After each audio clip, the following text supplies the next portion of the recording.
Picture this. Imagine a world where you can be a highly effective, strong leader and still just be yourself. A workplace where office drama is practically non-existent, and giving feedback isn't this terrifying, awkward event, but actually something that helps everyone grow. Sounds almost too good to be true, right? Well, that is the exact promise of Kim Scott's book, Radical Candor. Today, we're going to dive into a comprehensive book summary review of her work, and we're breaking down her best insights into takeaways you can start using immediately. Look, let's be real for a second. Have you ever felt totally paralyzed when you need to give someone constructive criticism? Or maybe you're constantly walking on eggshells, worried about hurting a coworker's feelings? If you're nodding your head right now, trust me, you are absolutely not alone. It's a huge struggle. But throughout this explainer, we're going to unveil Kim Scott's secret weapon to solve this exact problem. It really is kind of the ultimate playbook for modern leadership. And that secret weapon? It's radical candor itself. At its core, radical candor is all about building genuine human connections with your team, while also being completely clear and direct. You see, it's not about having to choose between being the nice boss or the effective boss. You don't have to choose. It's about combining them.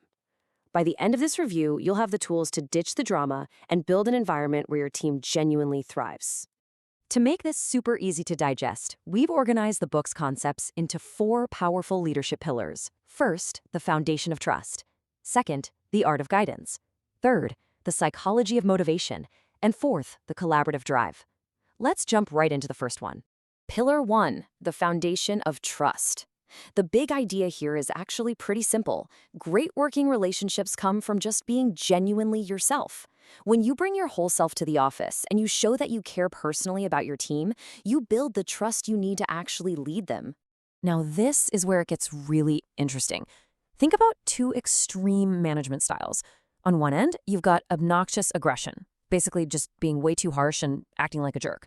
But on the exact opposite end, you have ruinous empathy, which is being so soft and worried about feelings that you just beat around the bush. This contrast perfectly illustrates what radical candor is. It's that absolute sweet spot right in the middle. You're not being aggressively mean, but you're also not being so over-empathetic that you deprive someone of the feedback they desperately need to improve. So how do we actually build that bedrock of trust? Well, it takes a few rapid-fire tactics. First up, you've got to show genuine care. Get to know your team members as actual people, not just cogs in a machine. Second, be consistent. Trust comes from reliable actions, so if you make a promise, follow through. Third is transparency. Being honest about challenges makes the whole environment feel safer. And finally, provide support. Give them the resources they need to hit their goals. Because when people feel valued like that, they become so much more open to hearing your feedback.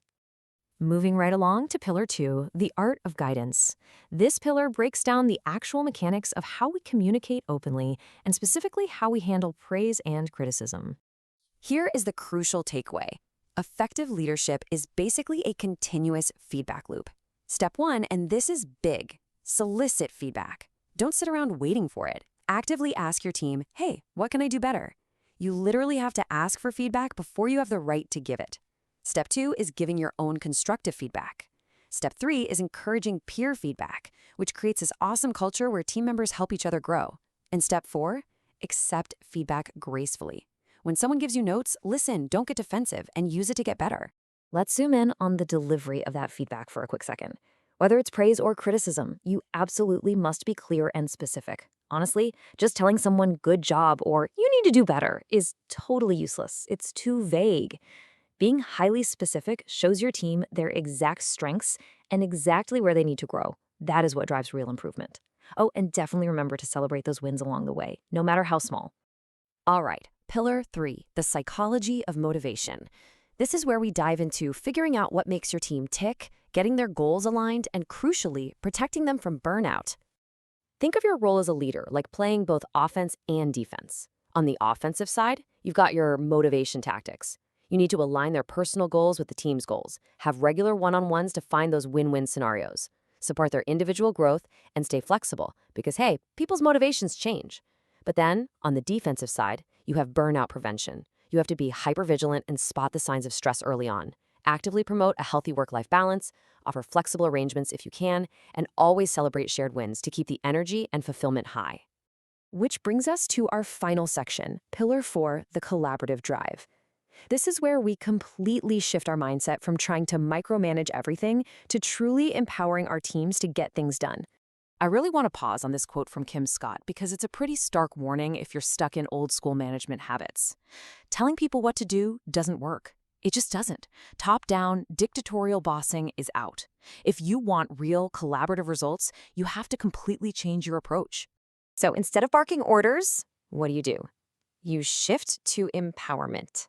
You encourage collaboration by making sure everyone feels totally safe pitching ideas, which, by the way, leads to way more innovation. Trust your team to make decisions, let them take ownership. You have to fight that urge to control every little detail, because when you drop the micromanagement and offer guidance instead, you will see a massive boost in their confidence and engagement.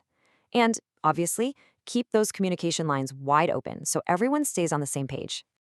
Once you've successfully empowered your team, your job is just to help them run like a well-oiled machine. And the practical steps for that are: 1. Set crystal clear goals so everyone knows their part. 2. Streamline your processes. Cut out the busy work and inefficiencies.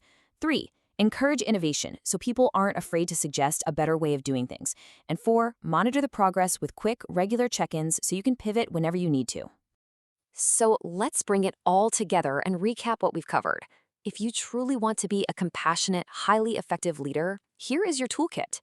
Build trust by bringing your real self to work and caring personally. Provide and be willing to receive honest, specific feedback. And above all, aim for open communication, perfectly balancing right between obnoxious aggression and ruinous empathy. Which leaves us with one final provocative question straight from the book itself. Are you ready to become a kick-ass boss? Because by applying these radical candor principles, caring personally while challenging directly, you literally have the power to transform your entire workplace. Thank you so much for hanging out with me for this explainer, and I highly encourage you to go test out these feedback loops with your team today.